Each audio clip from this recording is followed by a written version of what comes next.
Hello everyone, you are most welcome to your channel. This is Ashif Ali. बच्चों, management chapter हमारा class 12th का start हुआ था, जिसके हमने डेफिनेशन, फंक्शन, इम्पोर्टेंस, लिमिटेशन और भी बहुत कुछ वो सारी चीज़ें कंप्लीट कर ली थी चैप्टर पार्ट 1 के अंदर। आज पार्ट 2 हमारा स्टार्ट होगा। कोशिश मेरी रहेगी कि मैं आज आपका पूरा चैप्टर कंप्लीट करा दूंगा, जिसके अंदर हम शुरुआत करेंगे नेचर ऑफ मैनेजमेंट से।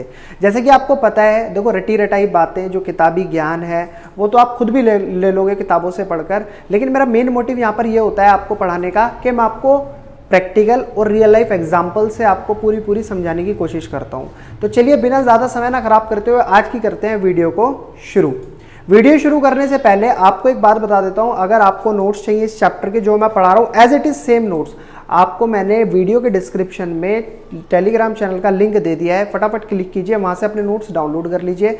और भी इसके अलावा और कोई दिक्कत आपको लगे, जो चीज़ आपको पहले समझ नहीं आई है, या कोई आपको अलग से कोई ऐसा पॉइंट है जो आपको समझना है, तो उसके लिए भी आप मेरे को कमेंट सेक्शन में बता सकते हैं। मैं आपकी वो प्रॉब्लम भी सॉल्व कर दूंगा। ये बात इसी चैप्टर के पार्ट 1 की, तो मैंने इसी वीडियो के डिस्क्रिप्शन में उस पार्ट का लिंक भी डाल दिया है, तो वहां पर जाइए, क्लिक कीजिए और पार्ट 1 भी देखिए अगर आपने नहीं देखा है तो। चलिए सबसे पहले बात करते हैं बच्चों नेचर ऑफ मैनेजमेंट की। सर क्या है नेचर ऑफ मैनेजमेंट? देखो बहुत सिंपल तरीके से समझेंगे विद प्रैक्टिकल एग्जांपल के साथ। तो यहां पर जैसे कि आपने लिखा हुआ देखा, existence of theoretical knowledge, existence of theoretical knowledge. तो सिंपल पॉइंट्स में ध्यान रखो। आपने जब चैप्टर स्टार्ट हुआ था तो आपने पढ़ा था management is an art. Management क्या है? एक आर्ट है, एक कला है। और कला किसके पास होती है? एक कलाकार के पास। तब वो उस कला की कलाकारी को आपको दिखाता है, ठीक है। तो उस कलाकारी को दिखाने के लिए उसके पास थियोरेटिकल नॉलेज भी होती है। वो ऐसे ही अपना कोई भी बेस्ट पब्लिक को नहीं शो करा सकता। मैं इसका एग्जांपल देता हूँ, रियल लाइफ एग्जांपल। एक पेंटर था, उसकी पेंटिंग बड़ी जबरदस्त मार्केट के अंदर सेल हुआ करती थी और डिमांड भी बहुत ज़्यादा थी, मुंह मांगे पैसे मिलते थे। अब था तो क्योंकि वो एक कलाकार और उसकी जो पेंटिंग बन रही है वो भी अच्छी बन रही है, तो उसके पीछे जो उसकी थ्योरी थी वो उसके दिमाग में सेट थी, जिसकी वजह से उसका आउटपुट अच्छा आया करता था।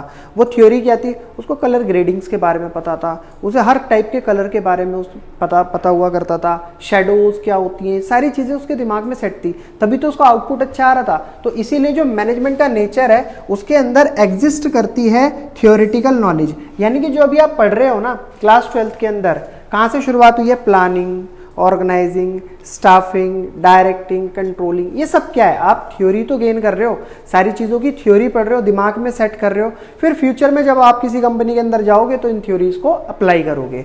तो इसका पहला पॉइंट आई होप बढ़िया तरीके से समझ आया होगा आपको। देखते हैं दूसरा, पर्सनलाइज्ड एप्लीकेशन। बच्चों मैनेजमेंट की ना सबसे खास बात मुझे ये लगती है कि सिर्फ किताबों तक तो सीमित नहीं है, ये हमारे रियल लाइफ में, आपके स्कूल्स में, कंपनीज में, जितनी भी आप आसपास ऑर्गेनाइजेशन देखते हो ना, ये हर जगह एप्लीकेबल है, हर जगह अप्लाई होता है, हर कोई इसको चलाता है, लेकर घर की मम्मी से और बाहर के बॉस तक हर कोई इसको अप्लाई करता है, ठीक है। और आपकी लाइफ में भी है, कभी ध्यान से देखना, जो मैंने आपको पिछली वीडियो में बताया था, आई होप आपको याद होगा। बात आती है पर्सनलाइज्ड एप्लीकेशन की। तो जब आप थ्योरेटिकल नॉलेज ले लेते हो, उसे लेने के बाद फिर क्या करते हो? उसको आप अप्लाई करते हो। आपने पढ़ तो लिया ऐसे प्लानिंग करनी है, ऐसे ऑर्गेनाइजिंग होती है, ऐसे स्टाफिंग होती है, अब उसको अप्लाई जब करोगे तो वो होगा हमारा पर्सनलाइज्ड एप्लीकेशन। इसका भी एक रियल लाइफ एग्जांपल दे देता हूं। देखो दो टीचर हैं, दोनों एक ही सब्जेक्ट और एक ही चैप्टर पढ़ाने के लिए क्लास में जाएंगे, एक के बाद एक। अभी हुआ क्या, पहले वाला टीचर हो सकता है रियल लाइफ एग्जांपल से आपको बिल्कुल स्टोरी टेलिंग में उस चैप्टर को समझा दे, और जो दूसरा टीचर है वो माइंड मैप्स के थ्रू समझा दे। हो सकता है दोनों का आउटपुट बहुत अच्छा है, दोनों का रिजल्ट बहुत अच्छा है, लेकिन आपने क्या नोटिस करा? दोनों का स्टाइल अलग है। तो हर कोई उस थ्योरी को पढ़ रहा है, उस नॉलेज को ले रहा है, लेकिन अप्लाई किस तरीके से कर रहा है ये मैटर करता है। ये इंपॉर्टेंट पॉइंट है। तो समझ आई आपको बात? पर्सनलाइज्ड एप्लीकेशन का मतलब क्या होता है? Based upon practice and creativity. अब आप किसी काम को बार बार करते हैं तो ऑब्वियसली उसकी प्रैक्टिस हो जाती है।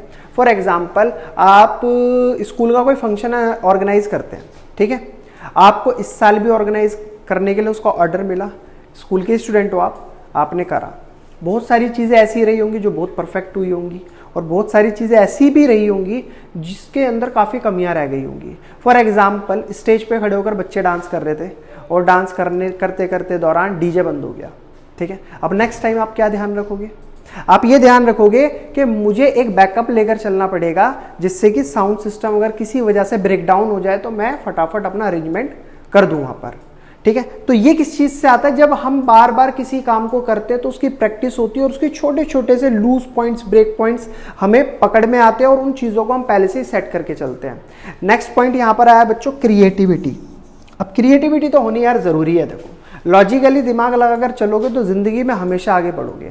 क्रिएटिविटी अपनी हर जगह रखोगे तो ऑब्वियसली अपने आप आगे खुद ब खुद बढ़ते चले जाओगे, आपको खुद पता नहीं चलेगा आप कहाँ थे और आप कहाँ पहुंच गए। अब फिर दोबारा से उसी का एग्जाम्पल ले लेते हैं कि स्कूल के अंदर जो फंक्शन ऑर्गेनाइज करने के लिए सर ने ऑर्डर दिया था, आपने देखा कि पिछले साल मैंने इन चीज़ों को रखा था, तो हो सकता है मैं कुछ ऐसा चेंज लेकर आ जाऊं जिसकी वजह से हमारे फंक्शन में आने वाले जो भी चीफ एग्जीक्यूटिव्स हैं वो खुश हो, उन्हें अच्छा लगे, उनको हमारा अरेंजमेंट देखकर खुशी हो। वो होता है ना बहुत टाइप के, आपने देखा होगा शादी में पहले क्या होता था, नॉर्मली कैमरामैन लेकर चला करते थे, वहां पर वीडियो बनाया करते थे। अब क्या होता है, एक साइड में स्क्रीन भी लगा दी जाती है, स्क्रीन पर भी सब कुछ दिखता रहता है। और क्या होता है, ड्रोन्स वगैरह भी उड़ाए जाते हैं, ठीक है। ये क्या होता है, वीडियो शूट करने के अलग अलग तरीके निकाल लिए, इसको एक तरीके से क्रिएटिविटी कह सकते हैं। तो जितनी ज़्यादा किसी चीज़ में क्रिएटिविटी होती है वो उतनी ज़्यादा अच्छी लगती है। तो बढ़िया तरीके से समझ आया। अगर आपको समझना है कि मैनेजमेंट इज एन आर्ट तो आपको कौन कौन से पॉइंट ध्यान में रखने हैं, मैंने पहला बताया, सिस्टमेटिक नॉलेज आपके पास होनी बहुत ज़रूरी है। पर्सनलाइज्ड एप्लीकेशन, यानी कि आपका स्टाइल अपना क्या है किसी चीज़ को अप्लाई करने का। थर्ड पॉइंट मैंने आपको बताई, प्रैक्टिस बहुत ज़रूरी है बच्चों। और लास्ट आती है हमारी क्रिएटिविटी। नेक्स्ट दूसरा पॉइंट आता है सिस्टमैटिक बॉडी ऑफ नॉलेज। अब इसको अगर दूसरे नजरिए से वैसे देखा जाए ना, मैनेजमेंट किसी इच्छाधारी सांप से कम नहीं है, दो दो चेहरे लेकर बैठा हुआ है। मैनेजमेंट इज एन आर्ट और मैनेजमेंट इज एन साइंस, यानी कि इसको दोनों तरीके से देखा जा रहा है, आर्ट के नजरिए से भी और साइंस के नजरिए से भी।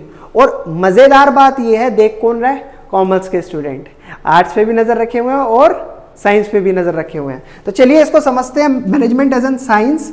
तो systematic body of knowledge, principles are based upon practice and repeated experiment. तो इसके अंदर पूरा एक सिस्टम है, ऐसा कुछ भी नहीं है कि सब हवाओं में चल रहा है। मैनेजमेंट में भी आपको एक सिस्टम सिखाया जाता है। देखो, मैनेजमेंट का पार्ट अभी मैंने सबसे पहले क्या बताया था, प्लानिंग, एक सीरीज बताई थी ना, planning, organising, directing, staffing, control, पूरी की पूरी सीरीज है। तो यही तो एक सिस्टमेटिक नॉलेज है जो मैनेजमेंट की ली जाती है, एक लैंग्वेज है, बॉडी ऑफ लैंग्वेज। तो कोई भी इसका ऐसा कॉन्सेप्ट नहीं है, ऐसा प्रिंसिपल नहीं है जो हवा में उतर कर आ गया हो। सारी चीजें ना एक्सपेरिमेंट और आप कह सकते हो कि एक्सपीरियंस से बनी है। बहुत लोगों के एक्सपीरियंसेस से उन्होंने नए नए कॉन्सेप्ट निकाले हैं। जैसे हेनरी फ्योल को ही ले लो, उन सर ने हमें डिवीजन ऑफ वर्क का एक कॉन्सेप्ट दिया था। डिवीजन ऑफ वर्क में उन्होंने ये बताया था कि आप अगर काम को बांट दोगे तो प्रोडक्टिविटी अपने आप बढ़ जाएगी, यानी कि लोग और ज़्यादा प्रोडक्शन बढ़ा देंगे जो भी उस बिजनेस के अंदर काम कर रहे हैं। अब ये चीज़ आई कैसे, उनके एक्सपीरियंस से, जितने सालों तक उन्होंने उसमें समय दिया, छोटी छोटी चीज़ों को ऑब्जर्व करा, उसे देख देख कर उन्होंने वो आउटपुट निकाला कि यार ऐसा भी होता है कि अगर मैं एक काम को 3-4 जनों पर बांट दूंगा ना तो प्रोडक्शन मेरी इंक्रीज हो जाएगी। और एक्सपीरियंस से भी और प्रैक्टिस, मतलब समय के साथ साथ जैसे और प्रैक्टिस होती गई तो उन्होंने और एक्सपेरिमेंट्स करे, उनका और एक्सपीरियंस बढ़ा, तो उन्होंने ये चीज़ निकाली। तो ये भी एक जैसे साइंस के कुछ प्रिंसिपल्स, रूल्स पहले से ही सेट होते हैं, तो इसके भी प्रिंसिपल, रूल्स, कॉन्सेप्ट ये सब बनते हैं, एक्सपीरियंसेस से बनते हैं, ठीक है। और रिपीट होते हैं, एक्सपेरिमेंट बार बार अलग अलग तरीके से करके देखे जाते हैं। तो इसीलिए बोला जाता है जो मैनेजमेंट है वो एज अ साइंस के नजरिए से भी देखा जाता है। चलिए नेक्स्ट पॉइंट आता है बच्चों, profession can be defined as an occupation backup by specialised knowledge and training in which entry is restricted, example doctor, C etcetera. Profession word आपने पता नहीं कितनी बार सुना होगा। प्रोफेशन का सीधा सा मतलब है पेशा। अब पेशे किस किस के आपने सुने हैं, जैसे कि लॉयर हो गया, डॉक्टर हो गया, टीचर हो गया, मतलब एक ऐसा पेशा, एक ऐसा प्रोफेशन जिस तक पहुंचने के लिए आपको कई हर्डल्स पार करने पड़ते हैं। सबसे पहला हर्डल आपके सामने, सर एक सिस्टमेटिक नॉलेज गेन करनी पड़ेगी। उस नॉलेज को गेन करने के बाद आपको एक ट्रेनिंग लेनी पड़ेगी। अब सीधा मान लो तुमने किताबें पढ़ ली, एमबीबीएस कर ली, मस्त एकदम, कभी आप ऑपरेशन थिएटर के अंदर तक भी नहीं घुसे, कभी इंटर्नशिप नहीं करी और सीधा आप ऑपरेशन करने के लिए चले गए, तो खोलना कुछ होगा, खोल कुछ दोगे, ऐसा ही होगा भैया, क्योंकि ट्रेनिंग मिली नहीं है, प्रैक्टिकल नॉलेज नहीं है। तो थ्योरी के साथ साथ प्रैक्टिकल नॉलेज भी होनी जरूरी है। इंटर्नशिप पे रहता है बंदा किस लिए? नॉलेज गेन करने के लिए। जो चीजें मैंने किताबों में पढ़ी हैं, क्या उनको एज इट इज अप्लाई करा जाता है कि उसके अंदर बदलाव होता है? कुछ एक्सपेरिमेंट वगैरह होते हैं ना ऑपरेशन थिएटर्स में, तो वो पहले सिखाए जाते हैं कि इस तरीके से होता है, देन आफ्टर आप उसको कर सकते हो। तो 2 हर्डल, सेकंड हर्डल आपने पार कर लिया। अब थर्ड आपके सामने क्या आएगा? थर्ड आएगा सर एक ऐसा एग्जाम, एक ऐसा लास्ट पॉइंट जिसे आपको क्रैक करना होता है। अब सीए के लिए सीए फाउंडेशन जैसा एग्जाम आपने सुना ही है, ठीक है। डॉक्टर के लिए एमबीबीएस वगैरह करनी है, उसमें पहले नीट करना होगा, फिर एमबीबीएस में एडमिशन मिलेगा, फिर एफएमसीजी नाम का एक एग्ज़ाम होता है जिसको मतलब क्रैक करने के बाद आपके एमबीबीएस का मतलब एक अप्रूवल मिल जाता है कि हाँ बंदे को लाइसेंस मिल चुका है, अब ये ऑपरेशन वगैरह करने में, लोगों का इलाज करने में बिल्कुल बंदा सक्षम है। तो तब बंदा प्रोफेशन के अंदर घुसता है, ठीक है। तो क्या मैनेजमेंट भी एक प्रोफेशन है? यहां पर सवाल ये उठता है।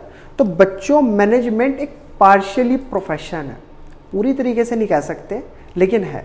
अब मैं इसकी सीरीज समझाता हूं कैसे। देखो आपने पहले मेरे सारे पॉइंट्स ध्यान से सुने होंगे। Management as a partial profession कैसे है? सर इसमें नॉलेज बिल्कुल चाहिए, बिल्कुल चाहिए सर।